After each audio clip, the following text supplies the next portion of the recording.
तो तेरी लाश की नुमाइश होगी। इथों दियां मावां ने इस बाबर दा नां लै लैके रोंदे बालां नूं चुप। अस्सलाम वालेकुम, मैं तारक सानी ते तुसी वेख रहे हो मेरा यूट्यूब चैनल रैबर इंटरटेनमेंट प्लस। देश परदेस बड़ी ही ज़बरदस्त और बड़ी अच्छी फिल्म लैके तुहाडी खिदमत च हाज़र हो रहे हैं। और इस फिल्म नूं लंदन विच बनाया गया है। 6 मई 1983 बरोज़ जिमा रिलीज़ होने वाली एक रंगीन पंजाबी फिल्म देश परदेस। इस फिल्म के अदाकार सुल्तान रई, आसिया, मुस्तफा कुरैशी, जड़ें कट गई तो दरख्त खुद बहु। अफजाल अहमद कि मैं भैनों का भार नहीं चुक सकता। शगुफ्ता, कौन मनावेगा वीरा, कौन मनावे? आलिया, साला हुन दस भी देना क्यों मान परेशान कीते? इकबाल दुरानी, मुझे लूटने के लिए आया है। हनीफ तू हफ्ते से कितने पाउंड कमाया? ते बहार बेगम। हदायत इफ्तिखार खान। इस फिल्म नूं लिखा है नासिर अदीब ने ते इहदा म्यूजिक तरतीब दिता है जुल्फकार अली ने। ਇਹ दो भरावां दी कहानी है। एक भरा दा नाम बाबर ते दूजे दा नाम तारिक हुंदा है। बाबर दा किरदार अदाकार सुल्तान रई ने अदा किया है और तारिक दा किरदार अदाकार अफजाल अहमद ने अदा किया है। इन्हां दियां दो भैणां होंदियां जिसका किरदार शगुफ्ता ते आलिया ने अदा किया है और इन्हां दी मां का किरदार हसबे मामूल बहार बेगम ने अदा किया है। और अगर किसी ने शगुफ्ता याद नहीं है तो अगर तुसी चंद वरियां वेखिए तो उस फिल्म के अंदर सुल्तान रई दी भैन का रोल शगुफ्ता ने अदा किया और बड़ा ही अच्छा काम किया है। और बाबर जिहड़ा हुंदा है वो बाबर बदमाश हुंदा है, लड़ाई मार कुटाई उहदा महबूब मुश्किल आउंदा है। लेकिन जदों उहदियां भैणां जवान हो जांदियां ते भैणां दे जवान होने ते वो बदमाशी छोड़ के मजदूरी शुरू कर दिंदा है।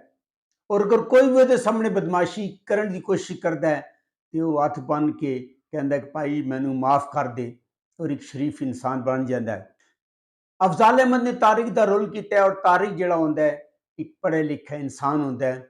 और जिहड़ा बाबर होंदा है और अपने छोटे भरा नूं तारिक नूं पढ़ा लिखा के बहुत बड़ा आदमी बनाना चाहता है और इस वास्ते दिल लगा के मजदूरी करता है। और भैणां दे रोल विच शगुफ्ता ते आलिया ने बड़ी ही जबरदस्त परफॉर्मेंस का मुजाहरा किया है।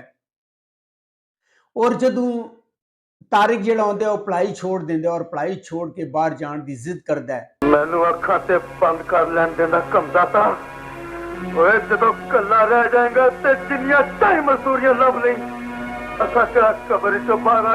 ते इस काम की बाबर भी मुखालफत करता है। उहदे घर वाले भैणां जिहड़ियां होंदियां मां ने सारे उहदे खिलाफ होंदे ने और उन्होंने कहते हैं कि उन्हें अपना फैसला बदलना चाहिए। लेकिन तारिक अपने फैसले ते अटल रहिंदा है और मिन्नत समाजत करके वो अपने भैणां अपने भरा ते अपनी मां नूं मना लैंदा है। और इस टाइम जिहड़े गाना होंदा है इसके अंदर आलिया और शगुफ्ता ने बड़ी ही जबरदस्त परफॉर्मेंस का मुजाहरा किया है।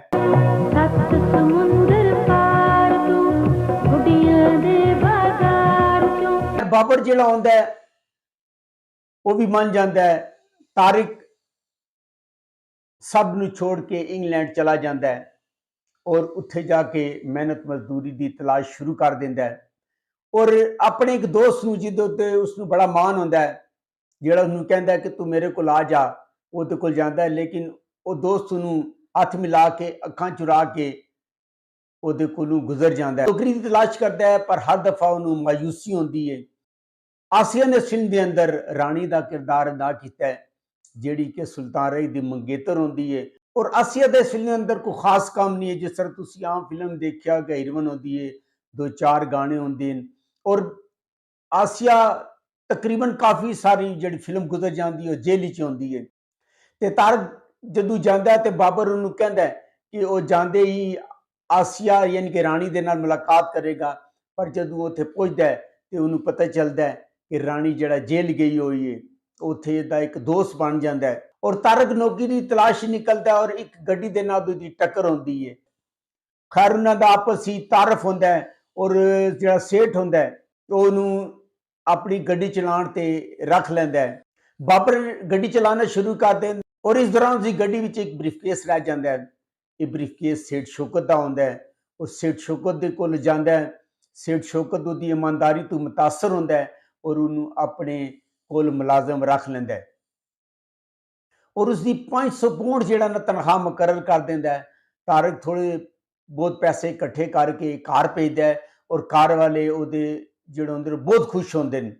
इस दौरान ਜਿਹੜਾ ਗ੍ਰਿੰਗੋ ਹੁੰਦਾ ਹੈ, ਗ੍ਰਿੰਗੋ ਦਾ ਕਿਰਦਾਰ ਅਦਾਕਾਰ ਇਕਬਾਲ ਦੁਰਾਨੀ ਨੇ ਅਦਾ ਕੀਤਾ ਹੈ ਔਰ ਗ੍ਰਿੰਗੋ ਜੈਕ ਪਾਲ ਦਾ ਭਰਾ ਹੁੰਦਾ ਹੈ। ਜੈਕ ਪਾਲ ਦਾ ਕਿਰਦਾਰ ਜਿਹੜਾ ਅਦਾਕਾਰ ਮੁਸਤਫਾ ਕੁਰੈਸ਼ੀ ਨੇ ਅਦਾ ਕੀਤਾ ਹੈ ਔਰ ਜੈਕ ਪਾਲ ਇੱਕ ਦਹਿਸ਼ਤਗਰਦ ਹੁੰਦਾ ਹੈ, ਇੱਕ ਜਰਾਇਮ ਦਾ ਬਾਦਸ਼ਾਹ ਹੁੰਦਾ ਹੈ ਔਰ ਲੰਡਨ ਦੀ ਪੁਲਿਸ ਨੂੰ ਵੀ ਉਹ ਚਕਮੇ ਦਿੰਦਾ ਹੈ। ਕਮਿਸ਼ਨਰ ਹੁੰਦਾ ਉਸ ਨੂੰ ਕਹਿੰਦਾ ਕਿ ਉਹ ਬੈਂਕ ਲੁੱਟੇਗਾ और जब कमिश्नर सुनता है कि जैक पाल ने बैंक लुटने का ऐलान कर दिता है, वो बैंक की सिक्योरिटी वधा देता है, लेकिन इसके बावजूद शातिर जैक पाल बैंक लुट के लै जाता है। जैक पाल जो होंगे ग्रेंगू को भेजता है और कहता कि वो पत्था वसूल करता है सेठ शौकत को। सेठ शौकत उन्होंने पत्था देता है और इस दौरान तारक ते ग्रेंगू की आपस की लड़ाई हो जाती है। ग्रेंगो जिहड़ा ना वो नस जाता है, तारक उसका पीछा करता है, उन्होंने आपस की लड़ाई होती है और इस लड़ाई के दौरान पुलिस आ जाती है और पुलिस जिहड़ी होती है वो ग्रेंगो को गिरफ्तार कर लैंदी है। जदों जैक पाल को पता चलता है कि तारक ने उसके भरा को गिरफ्तार कराया, वो तारक को कतल कर देता है और एड्रैस लैके उसकी डैड बॉडी जिहड़ी होंदी है, लाश होंदी है, वो कार भेज देता है। जदों कार लाश वसूल होती है, वो बहुत उन्होंने दुख होता है और गुस्सा भी होता है। इस गुस्से के दौरान लंदन जाने का फैसला करता है क्योंकि वो अपने भरा के कतल का बदला लेना चाहता है। खैर वो लंदन पहुंच जाता है और इतना ये होता है कि रानी भी जेल तो रिहा को आ जाती है और रानी के कोलों जैक पाल का पता पूछता है, लेकिन रानी भी जैक पाल के बारे कुछ नहीं जानती और इस तरह करके वो जैक पाल की तलाश शुरू कर देता है और एक क्लब के अंदर जाता है। उत्थे गुंडियां नाल लड़ाई होती है और इस लड़ाई के दौरान पुलिस आ जाती है और जो बाबर होंदा है पुलिस को फरार होंदा है। तो फरार होंदा है जो जैक पाल होंदा है उन्होंने अपनी गड्डी सवार कर लैंदा है और इस तरह जैक पाल ते बाबर की पहली मुलाकात होती है। बाबर उसनूं सारी कहानी सुनाता है और अपने दुश्मन के बारे में दसदा है। जदों दुश्मन का वो दसदा है तो जैक पाल समझ लैंदा है कि वो ही जिक्र कर रहा है और जैक पाल इत्थे चाल चलता है और जैक पाल उन्हें एक एड्रैस देता और कहता है उत्थे तेरे भरा का कातल मिलेगा। जदों बाबर उत्थे जाता है तो उसका इकबाल ग्रेंगो करता है। ग्रेंगो तो उसकी लड़ाई होती है और बाबर उसनूं कतल कर देता है और जैक पाल नूं जदों पता चलता है कि बाबर उसके भरा नूं कतल कर देता है, उन्हां दी आपस की दुश्मनी शुरू हो जाती है और जदों जैक पाल अपने भरा की लाश देता है उन्होंने बहुत गुस्सा आता है और समझ जाता है कि बाबर ने उन्होंने कतल किया है और वो बाबर ते हमला अवर होंदा है और इस हमले के दौरान जिहड़ा बाबर होंदा है वो ग्रिंगो नूं कतल कर देंदा है। यह फिल्म यूट्यूब पर मौजूद है, तुसीं जाके वेख सकते हो। बाहर बेगम ने बड़ा ही बेहतरीन काम किया है और आलिया और शगुफ्ता ने कमाल काम किया है। अगर तुहानूं मेरी मालूमात अच्छी लगी होवे मेरे चैनल को लाइक करो, सब्सक्राइब करो, शेयर करो। नेक्स्ट वीडियो तक रब राखा।